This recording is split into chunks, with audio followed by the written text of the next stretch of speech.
S S Gaikwad Sidhu sir या YouTube चॅनलवर मी तुम्हा सर्वांचं स्वागत करतो। मित्रांनो, आज आपण चॅप्टर क्रमांक 6 नागरिकत्व या चॅप्टरवरील एकूण 25 प्लस प्रश्न या ठिकाणी घेणार आहोत। प्रश्न क्रमांक पहिला, भारतीय संविधानाच्या कलम 8 मध्ये खालीलपैकी कशाचा उल्लेख आहे? हा प्रश्न 4 जानेवारीची जी ग्रुप बी झाली होती कंबाईन, तर त्या परीक्षेला विचारलेला प्रश्न होता। तर यामध्ये पहिले काय म्हणतं, पाकिस्तानातून भारतात स्थलांतरित झालेल्या काही विशिष्ट व्यक्तीचे नागरिकत्व। तर या ठिकाणी हे चुकीचं आहे, कारण पाकिस्तानातून भारतात आलेले हे 6व्या कलम मध्ये येतं। त्याच्यानंतर 2 काय म्हणते, भारताबाहेर राहणाऱ्या भारतीय वंशाच्या काही विशिष्ट व्यक्तीचे नागरिकत्वाचे अधिकार। तर हे या ठिकाणी कलम 8 नुसार हे योग्य आहे, म्हणून या प्रश्नाचं योग्य उत्तर आहे पर्याय क्रमांक 2। जे भारताबाहेर भारतीय वंशाचे विशिष्ट व्यक्ती राहतात तर त्यांच्या नागरिकत्वा संदर्भामध्ये त्याची तरतूद आहे कलम 8 मध्ये, आणि प्रश्न आपल्याला कलम 8 संदर्भामध्ये होता, म्हणून या ठिकाणी योग्य उत्तर येतं पर्याय क्रमांक 2। 3 काय म्हणतं, पाकिस्तानात स्थलांतरित झालेल्या काही विशिष्ट व्यक्तीचे नागरिकत्वाचे अधिकार। तर हे आपल्याला कलम 7 मध्ये येतं। त्यानंतर संसद कायद्याद्वारे नागरिकत्वाच्या अधिकाराचे नियमन करेल, हे आपल्याला कलम 11 मध्ये येतं। आपल्याला माहिती आहे नागरिकत्व हे संविधानाच्या भाग 2 मध्ये नमूद आहेत, कलम 5 ते 11 मध्ये नमूद आहेत। कलम 5 काय म्हणतो, संविधानाच्या प्रारंभीचे नागरिकत्व।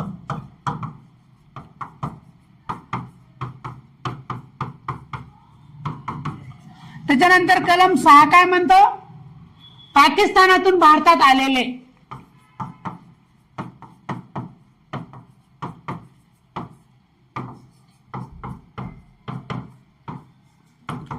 आलेल्या नागरिकत्वाचे अधिकार नागरिकांचे। त्याच्यानंतर भारतातून पाकिस्तानात गेलेले,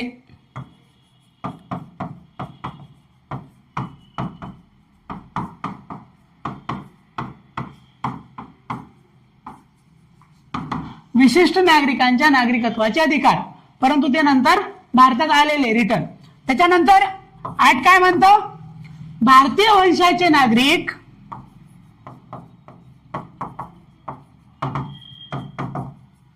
जे परदेशात आहेत,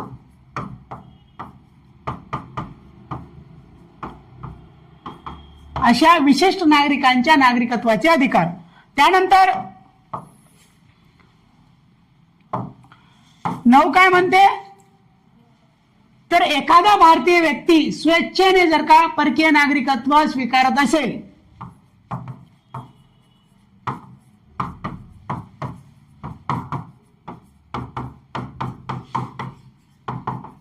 स्वेच्छेने परकीय नागरिकत्व स्वीकारले तर भारतीय नागरिकत्व रद्द होते। म्हणजे इथे एक गोष्ट ध्यानात ठेवा, कलम 9 हे भारतीय संविधानातील कलम 9 हे दुहेरी नागरिकत्वाला प्रतिबंध करते, ड्युअल सिटिझनशिपला हे नाकारते कलम 9। त्यानंतर मग 10 काय म्हणतं, संसदेने कायद्यांच्या अधीन राहून आपले नागरिकत्व चालू ठेवणे।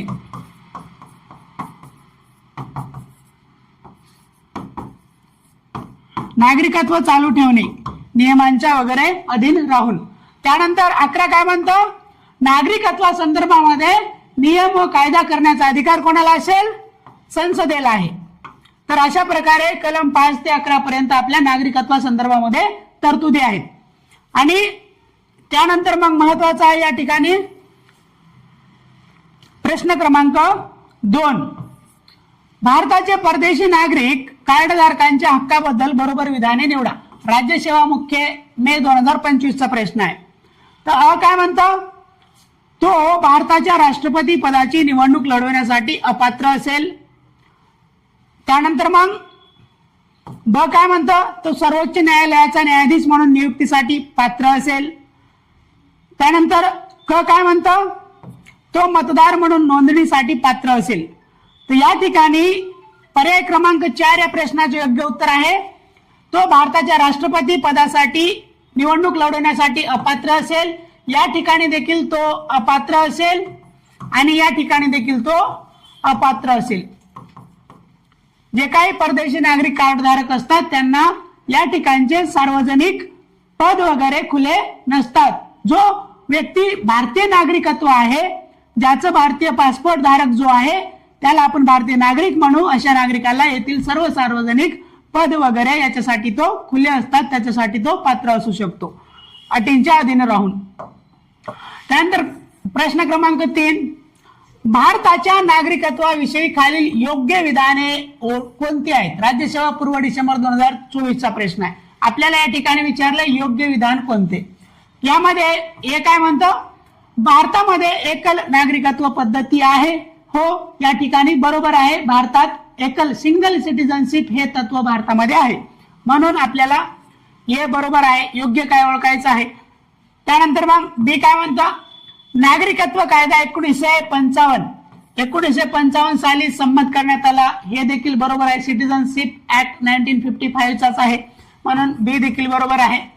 शी काय म्हणतं, भारतीय राज्यघटनेच्या भाग 4 मध्ये, आता या ठिकाणी आपल्याला गंडवलं, या ठिकाणी भाग 4 नसून भाग 2 मध्ये आपल्या नागरिकत्वा संदर्भामध्ये तरतुदी आहेत. आणि भाग 4 मध्ये काय आहे आपलं, भाग 4 मध्ये डीपीएसपी आहेत. आणि भाग 3 मध्ये, हे भाग 4 मध्ये आहेत आणि भाग 3 मध्ये आहेत आपले फंडामेंटल राईट्स, मूलभूत हक्क, हे भाग 3 मध्ये आहेत. आणि भाग 2 मध्ये आपले नागरिकत्व आहेत आणि भाग 1 मध्ये आपले संघराज्य व त्याच्या राज्य संदर्भामध्ये तरतुदी आहेत. म्हणून या ठिकाणी सी चुकीचा आहे. सी चुकीचा असेल तर या ठिकाणी आपला ए आणि बी बरोबर आहे असा पर्याय आपल्याला पर्याय क्रमांक 3 मध्ये आढळतो. म्हणून या ठिकाणी योग्य उत्तर आहे पर्याय क्रमांक 3. प्रश्न क्रमांक 4, व्यक्तीचे भारतीय नागरिकत्व संपुष्टात येते जर, कोणत्या कारणाने संपुष्टात येते त्याबद्दल हा प्रश्न आहे. राज्यसेवा पूर्व 2023 चा प्रश्न आहे. काय म्हणतं, व्यक्तीने स्वेच्छेने अन्य देशाचे नागरिकत्व स्वीकारले तर. हो, या ठिकाणी कलम 9 काय म्हणते, जर the person who voluntarily acquires citizenship of foreign state not to be the citizen of India मध्ये, जो व्यक्ती स्वेच्छेने परकीय नागरिकत्व धारण करेल तो भारताचं नागरिकत्व गमावून बसेल, अशी तरतूद आपल्याला कलम 9 मध्ये आढळते. म्हणून या ठिकाणी अबरोबर आहे.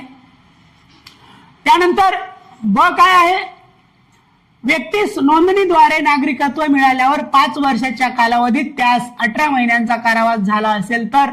या ठिकाणी व्यक्तीस नागरिकत्व मिळाल्यानंतर त्याला 5 वर्षाच्या आत 2 वर्षाचा कारावास झाला असेल तर, अशा ठिकाणी तरतूद आहे 2 वर्षाची, तेथे 18 महिन्यांची तरतूद नाही आहे. म्हणून ब चुकीचा आहे.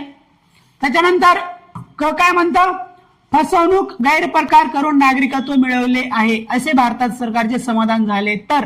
हो, फसवणूक किंवा फ्रॉड करून नागरिकत्व मिळवले असेल तर त्याला आपण नागरिकत्वापासून डिप्राईव्ह करू शकतो, वंचित करू शकतो. म्हणून या ठिकाणी क देखील बरोबर आहे. त्यानंतर ड काय म्हणतं, व्यक्तीने भारतीय राज्यघटनेशी अनिष्ठा दाखवली तर. हो, हे देखील बरोबर आहे. नागरिकत्व संपुष्टात आणण्याचे 3 मार्ग आहेत, ते ध्यानात ठेवायचं. डॉक्टर टी या शब्दाने, डॉक्टर टी. डी फॉर डिप्रायव्हेशन, त्याला वंचित करणे. आर फॉर रिनन्शिएशन, त्याग करणे. आणि टी फॉर टर्मिनेशन. तर अशा प्रकारे डिप्रायव्हेशन, रिनन्शिएशन, टर्मिनेशन, तर या प्रकारे 3 प्रकारे नागरिकत्व संपुष्टात येण्याच्या 3 पद्धती आहेत. आणि त्या अंतर्गत आपल्याला हे वेगवेगळ्या ह्याच्यामध्ये हे स्टेटमेंट आपल्याला पाहायला मिळतात. त्या ठिकाणी ब चुकीचा आहे, अ क ड बरोबर आहे. तर या ठिकाणी उत्तर येतं अ क ड. आपल्याला कोणत्या कारणाने संपुष्टात येते यासाठी बरोबर आहेत अ क ड, आणि हे चुकीचं होतं. या ठिकाणी 2 वर्ष असायला पाहिजे होतं. प्रश्न क्रमांक 5, प्रश्न क्रमांक 5, खालीलपैकी कोणत्या मार्गाने एखादी व्यक्ती भारतीय नागरिकत्व प्राप्त करू शकते? टॅक्स असिस्टंट मेन्स 2022 चा प्रश्न आहे. तर या ठिकाणी ध्यानात घ्या, आता इथं भारतीय नागरिकत्व प्राप्त करण्याचे मार्ग कोणते, तर हा कोड ध्यानात ठेवा. Bird BIRDN. तर हा बर्ड एन, बर्ड पक्षी, बर्ड आणि एन हे कोड ध्यानात ठेवायचा. नागरिकत्व प्राप्त करण्याचे एकूण 5 मार्ग आहेत आणि हे 5 मार्ग हे तर या ठिकाणी हे आहेत 5 मार्ग. तर या ठिकाणी बी फॉर बर्थ आहे म्हणजे जन्माद्वारे, I for incorporation of territory आहे संमिलीकरणाद्वारे, आर फॉर रजिस्ट्रेशन आहे नोंदणीद्वारे, त्यानंतर डी फॉर डिसेंट आहे वंशतत्वाद्वारे आणि त्यानंतर आहे एन फॉर नॅचरलायझेशन प्रमाणपत्राद्वारे नैसर्गिकरित्या नागरिकत्व मिळवणे. अशा प्रकारे 5 प्रकार आहेत नागरिकत्व प्राप्तीचे, हे 5 मार्ग आहेत. म्हणून 5ला 5 बर्ड एन या कोड नेमणे पाठ करून ठेवा. तर या ठिकाणी आपल्याला विचारलं, या ठिकाणी जन्म आपण बघितलं, बर्थ बघितलं, नोंदणी बघितलं, आपण रजिस्ट्रेशन बघितलं आणि वंश बघितलं, डिसेंट बघितलं. मग या ठिकाणी विनंती आपल्याला कुठं दिसलं का इकडे? तर म्हणून ड जर उत्तरामध्ये नसेल तर या ठिकाणी ड एलिमिनेट होतो, सर्व बरोबर मध्ये ड येतं म्हणून हा देखील एलिमिनेट होतो. या ठिकाणी इथे देखील ड आहे, हा देखील एलिमिनेट होतो. उरतो तो पर्याय 1. आपलं उत्तर आहे फक्त अ ब क बरोबर आहेत. प्रश्न क्रमांक 6 योग्य कथने ओळखा. फॉरेस्ट मेन्स ऑक्टोबर 2022 चा प्रश्न आहे. काय म्हणतो? नागरिकत्व कायदा सन 1955 मध्ये संसदेने संविधानाच्या अनुच्छेद 11 अन्वये दिलेल्या अधिकारानुसार मंजूर केला होता. तो हो, संसदेला कलम 11 मध्ये तसा अधिकार दिलेला आहे की संसद नागरिकत्वा संदर्भामध्ये कायदा करण्याचा अधिकार संसदेला आहे आणि त्याच्याच अधीन राहून त्याच अधिकाराचा वापर करून संसदेने नागरिकत्व कायदा 1955 ला मंजूर केलेलं होतं.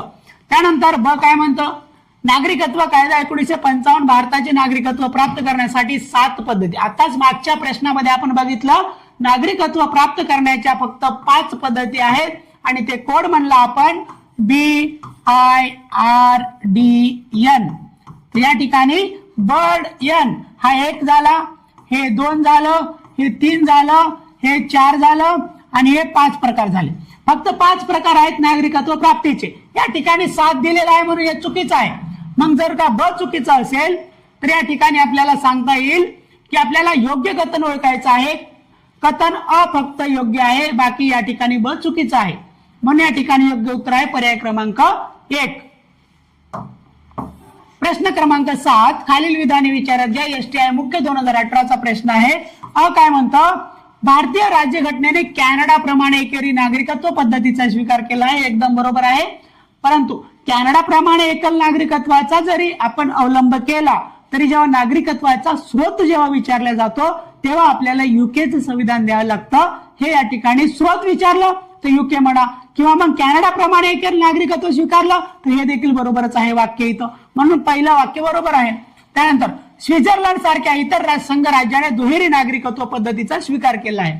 तर हो, या ठिकाणी हे देखील बरोबर आहे. अमेरिका, स्वित्झर्लंड या ठिकाणी दुहेरी नागरिकत्वाचा स्वीकार केलेल्या संघराज्य व्यवस्था आहेत. पण या ठिकाणी आपल्याला दोन्ही विधान बरोबर आहेत. पर्याय क्रमांक 3 हे या ठिकाणी योग्य उत्तर द्यायला लागतं आपल्याला.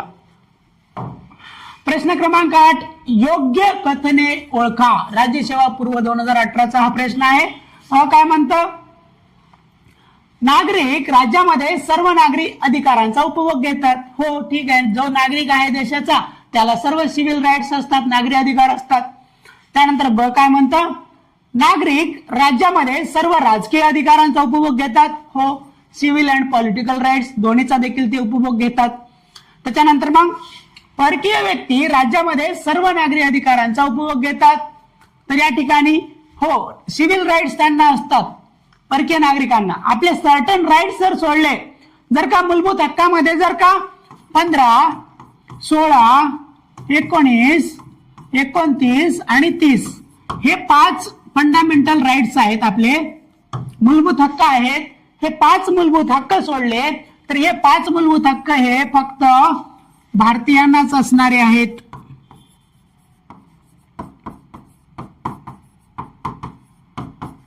हे 5 मूलभूत हक्क फक्त आणि फक्त भारतीय नागरिकांना असणारे आहेत.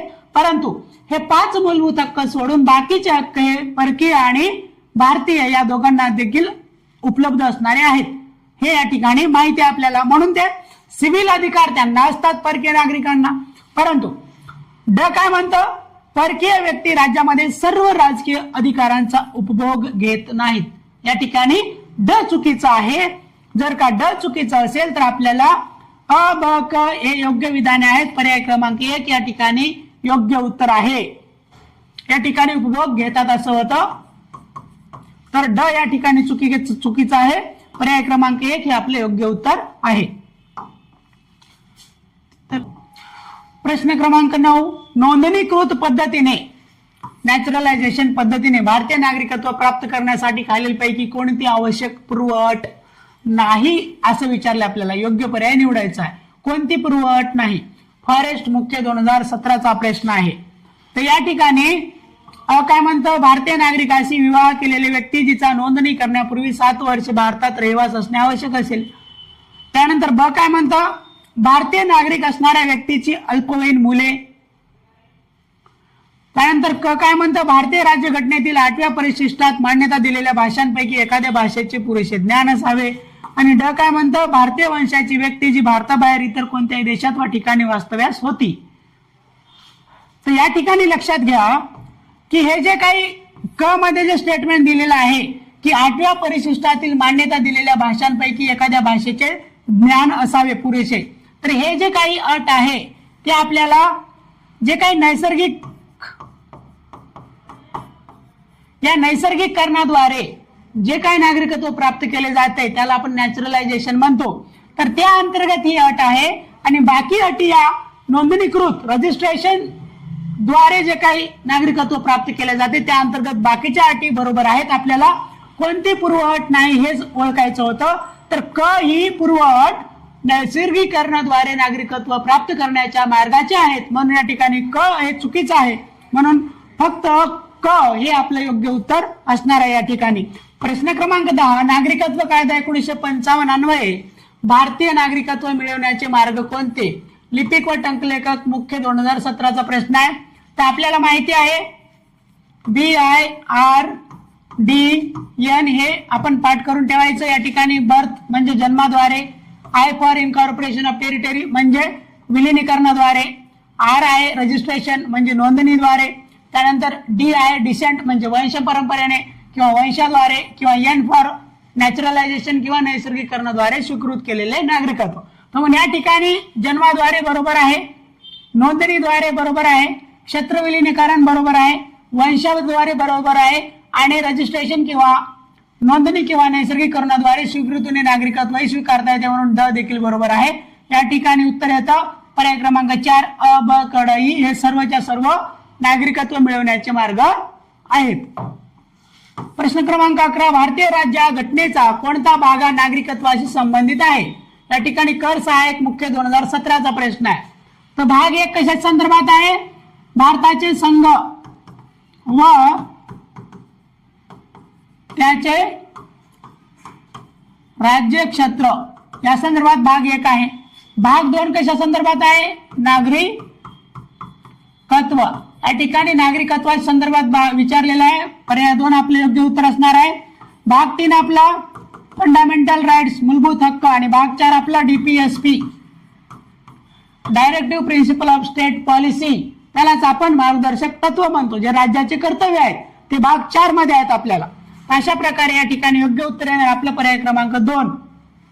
प्रश्न क्रमांक 12, यंत्रमानवाला नागरिकत्व बहाल करणारे खालीलपैकी कोणते राष्ट्र हे जगातील पहिले राष्ट्र ठरले? त्यावेळेस करंट मध्ये असणारा मुद्दा सहाय्यक मुख्य 2017चा आहे. त्या ठिकाणी सौदी अरेबिया हे जगातील पहिले राष्ट्र ठरले होते जे रोबोटला नागरिकत्व प्रदान केलेले. जगातील पहिले राष्ट्र ते ठरले होते सौदी अरेबिया, हे ध्यानात ठेवा. तेव्हाचा चर्चेमध्ये असणारा तो प्रश्न होता. 13वा प्रश्न, भारतीय नागरिकत्व प्राप्त करण्यासंदर्भामध्ये खालील विधाने लक्षात घ्या. अग्रिपूर्व 2016चा हा प्रश्न आहे. काय म्हणतं, भारतीय नागरिकत्वासंदर्भातील नियम व कायदे जम्मू व काश्मीर प्रांतासाठी लागू होत नाहीत. आता या ठिकाणी ध्यानात घ्या, जेव्हा 2019च्या नंतर आपल्याला जम्मू काश्मीरचे जे काही विशेष दर्जा प्राप्त होता कलम 35 हे अंतर्गत आणि कलम 370 अन्वये जे काही लागू झाल्या होत्या विशेष दर्जाच्या त्यांना अटी आणि शर्ती, तर त्यामुळे हे 2016चा प्रश्न या ठिकाणी बरोबर आहे. त्यानंतर ब काय म्हणतं, भारतात जन्मलेली व आई वडिलांपैकी किमान एक भारतीय असलेली व्यक्तीच नागरिकत्व प्राप्त करू शकते. या ठिकाणी काय म्हणतं, नोंदणीद्वारे नागरिकत्व प्राप्त करू इच्छिणाऱ्या व्यक्तीचा भारतात किमान 6 महिने रहिवास असावा. या ठिकाणी किमान 6 महिने हे चुकीचं आहे. या ठिकाणी 12 महिने होते म्हणून क हे चुकीचं आहे. त्यानंतर नागरीकरणाच्या प्रक्रियेतून भारतीय नागरिकत्व प्राप्त करण्यासाठी त्या व्यक्तीच्या भारतात किमान 5 वर्ष नाही, तर या ठिकाणी अगोदर किमान 14 वर्ष होतं, परंतु 2019च्या अधिनियमाद्वारे नागरिकत्व कायदा दुरुस्ती अधिनियम 2019 द्वारे जे काही मुस्लिम वगळता इतर सर्व धर्मियांना जे काही नागरिकत्व देण्याच्या तरतुदी संदर्भामध्ये ही दुरुस्ती होती, त्यानुसार त्या नागरिकत्व प्राप्तीसाठी 5 वर्षे अट केलेली आहे. 5 वर्षापर्यंत ते अट ही शिथिल केलेली आहे. म्हणून या ठिकाणी ड देखील चुकीचा आहे. तर म्हणून या प्रश्नाचे योग्य उत्तर येतं पर्याय क्रमांक 1. फक्त अ व ब हे बरोबर आहेत. पर्याय क्रमांक 1 याचं उत्तर आहे, कारण सत्य काय ते आपल्याला ओळखायचं होतं. प्रश्न क्रमांक 14. खालीलपैकी कोणते विधान चुकीचे आहे? आपल्याला चुकीचं काय ते ओळखायचं आहे. सो पूर्व 2016चा हा प्रश्न आहे.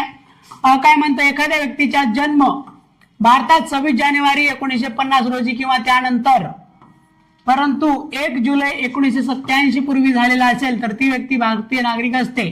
तर हो अशी अट संविधानाअंतर्गत आपल्याला पाहायला मिळते.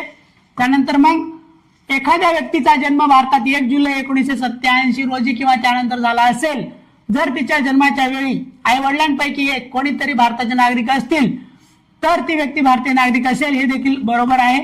त्यानंतर काय म्हणतं, जेव्हा एखादी व्यक्ती तिच्या भारतीय नागरिकत्वाचा त्याग करते तेव्हा त्या व्यक्तीच्या प्रत्येक अज्ञान मुलाचे भारतीय नागरिकत्व देखील संपुष्टात येते, हे देखील बरोबर आहे. परंतु जेव्हा ते अज्ञान मूल, लहान मूल जेव्हा 18 वर्षाचं होतं तेव्हा ते भारतीय नागरिकत्व स्वीकारू शकतं.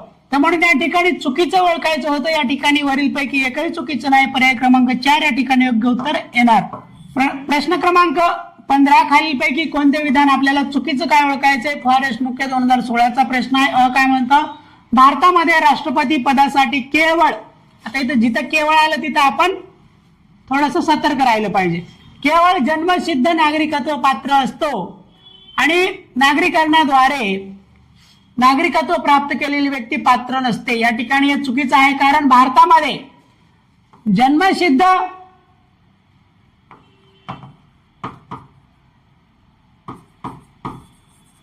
व नागरीकरण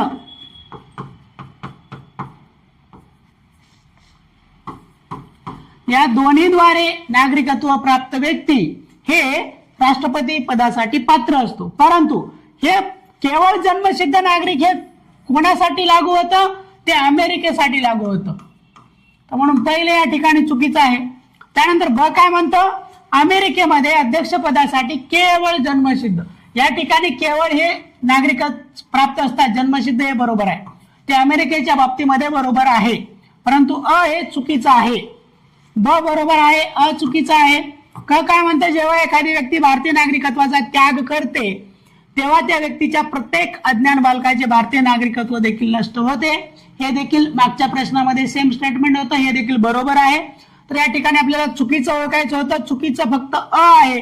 म्हणून पर्याय क्रमांक 1 या ठिकाणी योग्य उत्तर येतं. अ हे चुकीचं आहे. प्रश्न क्रमांक 16. भारतीय नागरिकत्व हिरावून घेतल्याने नष्ट होते, याबाबत खालीलपैकी कोणते विधान बरोबर नाही? एसओ पूर्व 2015चा हा प्रश्न आहे. काय म्हणतं, नागरिकाने लबाडीने नागरिकत्व मिळवले असेल, म्हणजे फ्रॉड करून, फसवणूक करून नागरिकत्व मिळवलं असेल तर त्याचं नागरिकत्व नष्ट होते. परंतु आपल्याला कोणतं विधान बरोबर नाही हे ओळखायचं आहे. तर राज्यघटनेप्रती बेईमानी, हो हे याच्याने देखील बरोबर आहे, नागरिकत्व नष्ट होते. त्यानंतर नागरिक सामान्यपणे सलग 7 वर्ष भारताबाहेर राहिला तर, हो या ठिकाणी हे देखील बरोबर आहे. परंतु अपवाद शिक्षण व नोकरी विषय किंवा तुम्ही जर तिथल्या उच्चायुक्तामध्ये नोंदणी करून राहत असाल की दरवर्षी, तर तेव्हा मात्र त्याला अपवाद आहे. म्हणून 3 देखील बरोबर आहे. बरोबर काय नाही ओळखायचं आपल्याला. 4 काय म्हणतं, नागरिकास नोंदणीनंतर 5 वर्षाच्या आत अन्य देशात 1 वर्षाचा नाही तर या ठिकाणी 2 वर्षाचा तुरुंगवास झाला तर त्या ठिकाणी तुमचं नागरिकत्व संपुष्टात येतं. म्हणून या ठिकाणी बरोबर नाही, तो पर्याय क्रमांक 4 या ठिकाणी योग्य उत्तर आहे. प्रश्नानुसार आपलं 4 नंबरचे हे उत्तर आहे. कारण या ठिकाणी 1 वर्षाचं नसून तुम्हाला 2 वर्षाचा तुरुंगवास झाला तर त्या ठिकाणी तुमचं नागरिकत्व संपुष्टात येते. प्रश्न क्रमांक 17. नागरिकत्व कायदा 1955 अंतर्गत आपल्याला एखादी व्यक्ती भारताचा नागरिकत्व कोणत्या मार्गाने बनवू शकते याबद्दल प्रश्न आहे. राज्यसेवा पूर्व 2014चा प्रश्न आहे. तर आपण पूर्वी सांगितल्याप्रमाणे BIRDN हे आपला कोड आहे. नागरिकत्व मिळवण्याचे हे 5 मार्ग आहेत. या ठिकाणी आपल्याला भूमी अधिग्रहण म्हणजेच इनकॉर्पोरेशन ऑफ टेरिटरी आलं. जन्म भारतात झाल्याने बाय बर्थ हे देखील आलं. नोंदणीद्वारे बाय रजिस्ट्रेशन हे देखील आलं. त्यानंतर वारसा हक्काने म्हणजेच बाय डिसेंट हे देखील आलं. परंतु राष्ट्रीयकरण असं काही उल्लेख नाही. त्या ठिकाणी नैसर्गिकरण आहे किंवा प्रमाणपत्र, त्याला आपण नॅचरलायझेशन म्हणतो. तर हे आहे म्हणून ड या ठिकाणी चुकीचं आहे. ड जर का चुकीचं असेल तर आपल्याला अ ब क इ असा आपल्याला पर्याय क्रमांक 4 मध्ये आढळतं. अ ब क व ई आपल्याला उत्तर द्यावं लागेल. म्हणून या ठिकाणी पर्याय क्रमांक 4 हे आपले योग्य उत्तर असणार आहे. प्रश्न क्रमांक 12, भारतीय नागरिकत्व रद्द करण्यासंदर्भातील खालीलपैकी कोणते विधान सत्य नाही? काय सत्य नाही ओळखायचे. हे पूर्व 2014चा प्रश्न आहे. एक काय म्हणतं, फसवणूक करून खोटी माहिती दर्शवून किंवा वस्तुस्थिती लपवून. हो, फ्रॉड त्याला म्हणतो आपण. फसवणूक करून तुम्ही नागरिकत्व घेत असाल तर त्या ठिकाणी तुमचं नागरिकत्व संपुष्टात येतं. हे बरोबर आहे. आपल्याला काय सत्य नाही ते ओळखायचं आहे. कृतीतून व भाषणातून राज्यघटनेशी बेमानी आपल्याला शब्द दिसला, हे देखील बरोबर आहे. त्यानंतर 3 काय म्हणतं, भारताशी शत्रुत्व किंवा युद्ध करणाऱ्या राष्ट्राला मदत केली असेल तर हे देखील बरोबर आहे. वरचे 3ही बरोबर आहेत. याचा अर्थ काय, आपल्याला सत्य काय नाही ते ओळखायचं होतं. उत्तर असणार आहे आपलं पर्याय क्रमांक 4. कारण सलग 7 वर्ष असायला पाहिजे होतं, या ठिकाणी 5 वर्ष दिलेलं आहे म्हणून हे चुकीचं आहे. जर का भारताबाहेर सलग 7 वर्ष तुम्ही वास्तव्यात असाल तर तुमचं नागरिकत्व संपुष्टात येतं. परंतु याच्यासाठी अपवाद आहे. तुम्ही जर का भारतीय शासनातर्फे दुसऱ्या देशामध्ये शासकीय सेवेत असाल किंवा तुम्ही विद्यार्थी म्हणून शिक्षणासाठी असाल आणि त्यासाठी तुम्ही वर्षाला तुम्ही तेथील भारतीय उच्चायुक्तामध्ये नोंदणी करत असाल तर तेव्हा तुमचं नागरिकत्व बाधित राहतं. परंतु जर सलग 7 वर्ष तुम्ही इतर कारणाने तसं बाहेर असाल तर तुमचं नागरिकत्व संपुष्टात येते. म्हणून या ठिकाणी योग्य उत्तर आहे पर्याय क्रमांक 4. कारण हे सत्य नाही. येथे 5 ऐवजी 5 दिलेला आहे, 7 ऐवजी 5 दिलं होतं म्हणून हे सत्य नाही. प्रश्न क्रमांक 19 या ठिकाणी खालीलपैकी कोणती विधाने बरोबर आहेत हे आपल्याला ओळखायचे. राज्यसेवा मुख्य 2013चा हा प्रश्न आहे. काय म्हणतो, अनिवासी भारतीय नागरिक निवडणुकीत मतदानाला पात्र असतील. नॉन रेसिडेन्शियल इंडियन त्यांनाच आपण NRI म्हणतो. तर हो या ठिकाणी बरोबर आहे. त्यानंतर जर का बरोबर असेल तर पुढे आपण वाचून बघू. अशी व्यक्ती भारतातील कोणत्याही मतदारसंघात नाव नोंदवू शकेल. त्या ठिकाणी ब चुकीचं आहे. त्यानंतर क काय म्हणतं, मतदार म्हणून नाव नोंदवण्याकरता अशा व्यक्तीने भारतीय दूतावासास अर्ज केला पाहिजे. तर या ठिकाणी हे देखील चुकीचं आहे. जो व्यक्ती ज्या प्रदेशातून आहे त्याच ठिकाणी तो आपला नाव नोंदणी करू शकतो. ज्या प्रकारे आपण या ठिकाणी ज्या ठिकाणी आपण राहतो तिथून आपण नाव नोंदणी करून आपण मतदानासाठी पात्र ठरतो, तशाच प्रकारे त्यांच्यासाठी त्या गोष्टी पात्र ठरतात. म्हणून ब आणि क चुकीचं आहे. या ठिकाणी योग्य उत्तर येतं पर्याय क्रमांक 2 हे या ठिकाणी उत्तर आहे. फक्त या ठिकाणी बरोबर आहे. प्रश्न क्रमांक 20, संविधानाच्या प्रारंभी भारताचा नागरिक होण्याकरता कोणती अट आवश्यक नव्हती? काय आवश्यक नव्हतं हे विचारले. राज्यसेवा मुख्य 2013चा प्रश्न आहे. तर तो भारतात अधिवास, 2 म्हणतं भारतात जन्म, 3 म्हणतं माता व पितांचा भारतात जन्म, किंवा या ठिकाणी 4 काय म्हणतं अशा प्रारंभापूर्वी किमान 5 वर्ष भारतात सामान्यतः निवास. ठिकाणी 3 जो पर्याय आहे माता पितांचा भारतात जन्म, तर हा या ठिकाणी प्रारंभीच्या नागरिक होण्याकरिता अट आवश्यक नव्हती. या ठिकाणी योग्य उत्तर आहे पर्याय क्रमांक 3.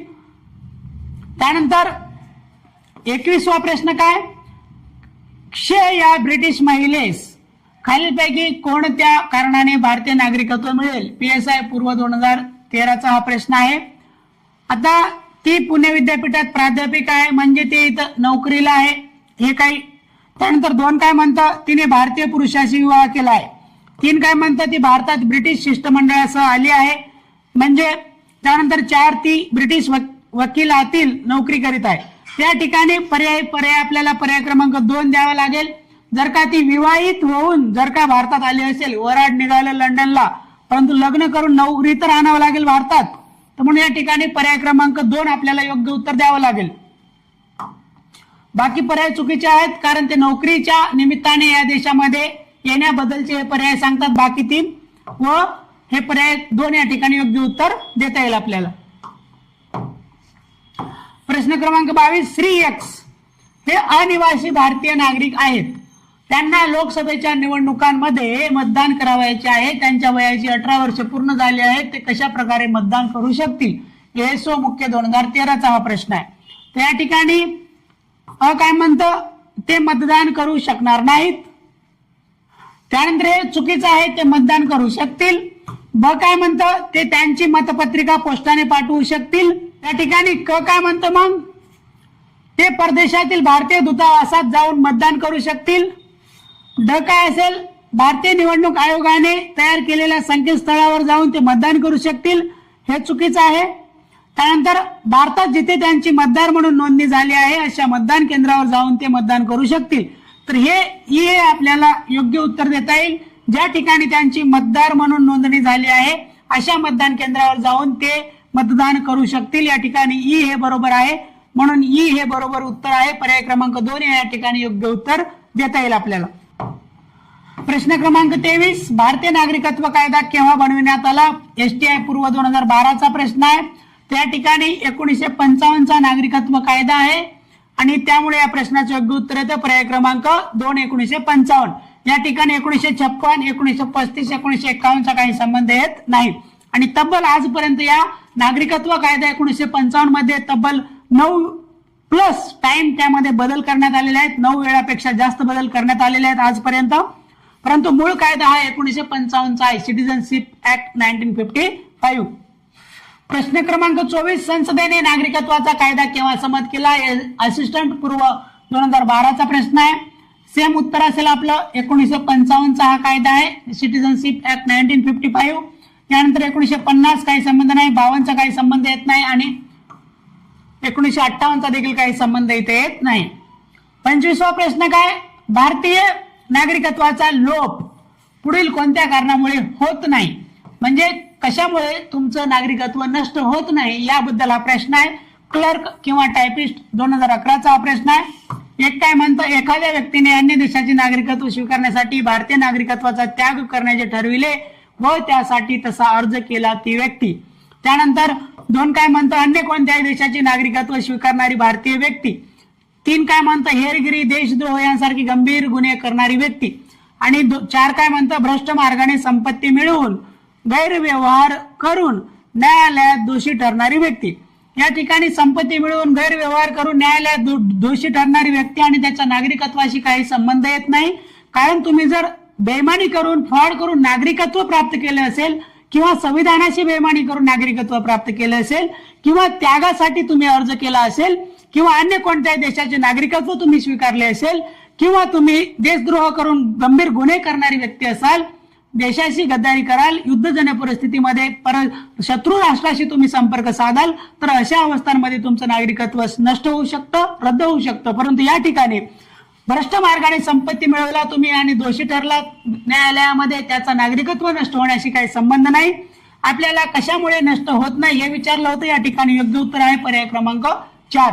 अशा प्रकारे आपण नागरिकत्व या चॅप्टरवरील अप टू लेटेस्ट 2026 पर्यंतचे सर्व प्रश्न बघितलेले आहेत. तर या उपक्रमाचा तुम्ही अवश्य लाभ घ्या अशी अपेक्षा करतो मी. धन्यवाद.